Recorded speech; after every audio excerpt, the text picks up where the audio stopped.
student success.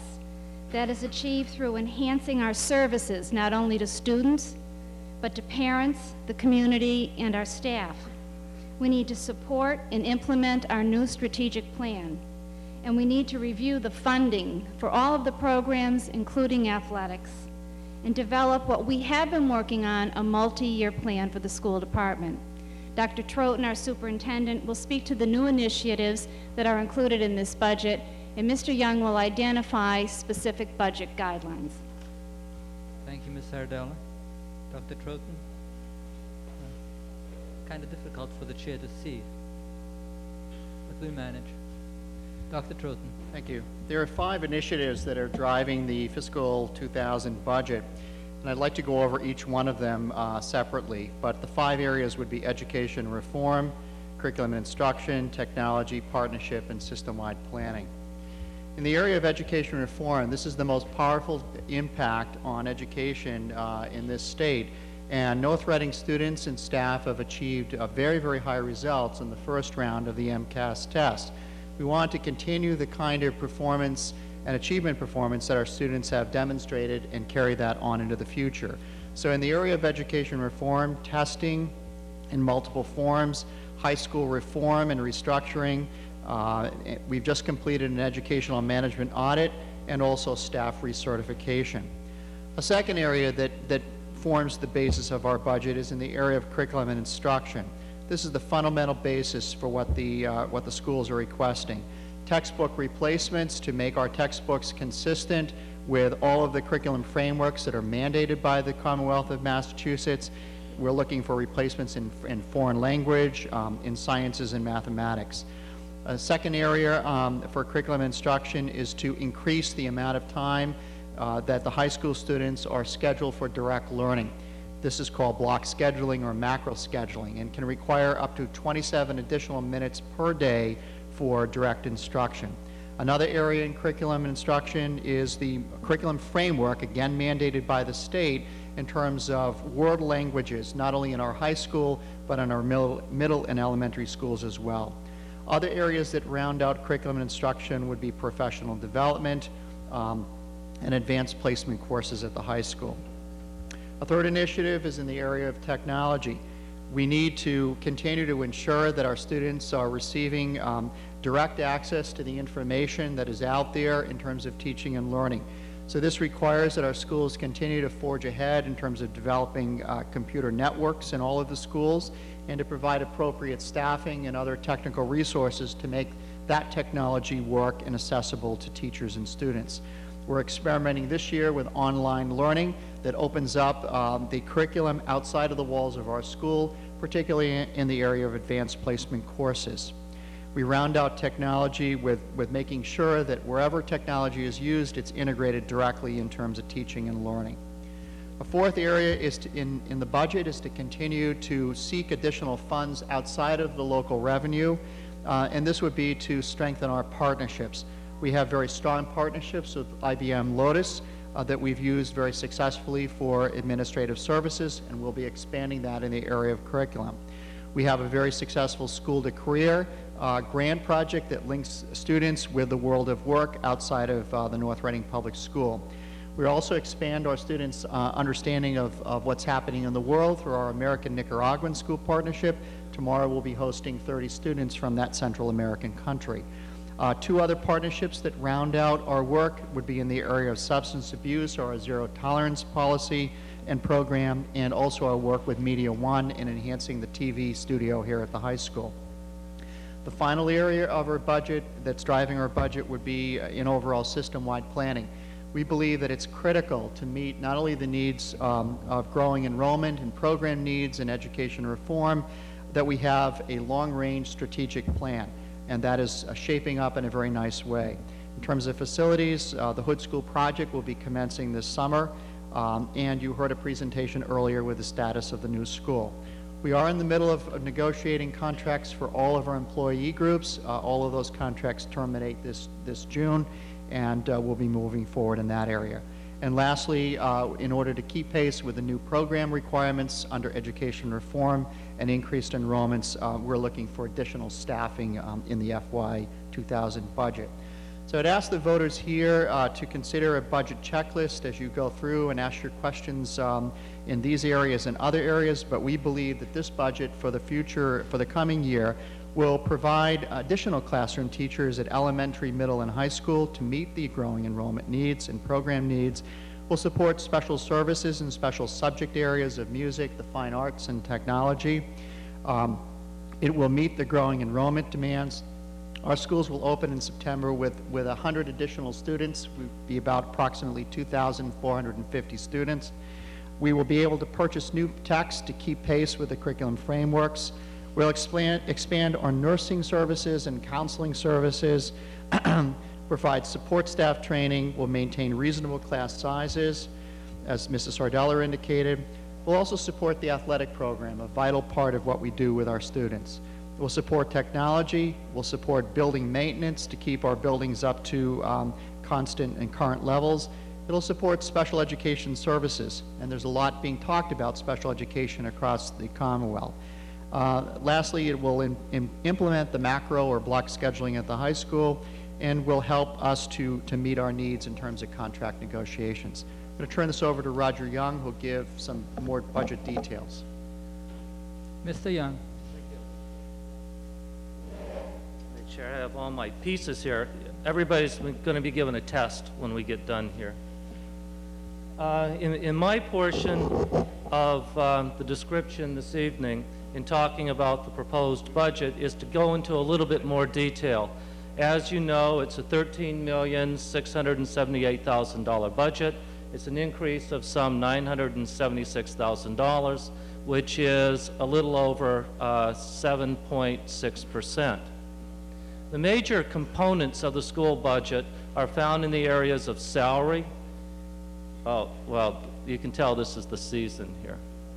We have salaries is a major component of our budget, operating expenses, facilities, transportation, tuition, and we have an additional area that we're concerned with this year, and that is an unassigned reduction, and I'll try to explain that a little later. In the area of salaries, the increase is some $775,000, which is about 7.8%. In that increase, we have 10 new teaching positions. We have a custodial, a new custodial position, a 0.5 nurse, half-time nurse we're adding to our staff, and a 0.25 or 1/4 of a full-time equivalent for our office area. So those are the new positions that are found in the salaries area. We're also planning on honoring our contractual agreements, and that includes step movement, as well as to provide for negotiations during this next year. Every one of our groups are at the end of their 3-year agreements, so that we're negotiating with everybody. The second area of the school budget is operating expenses. This area is increasing some $247,000, or almost 29%. The major areas in which there are increases this year are photocopier expenses, classroom materials, technology, professional development, textbooks, psychological services, and athletics. In the area of photocopiers, we have Xerox machines, risographs. So this area is to demonstrate, when we're talking about photocopiers, it's not just simply the equipment, but certainly all the supplies and certainly the paper that goes with it. In the area of classroom materials, this would include all of the things that you would find in the science department, the mannequins, I have a mental block here, clay in the art room.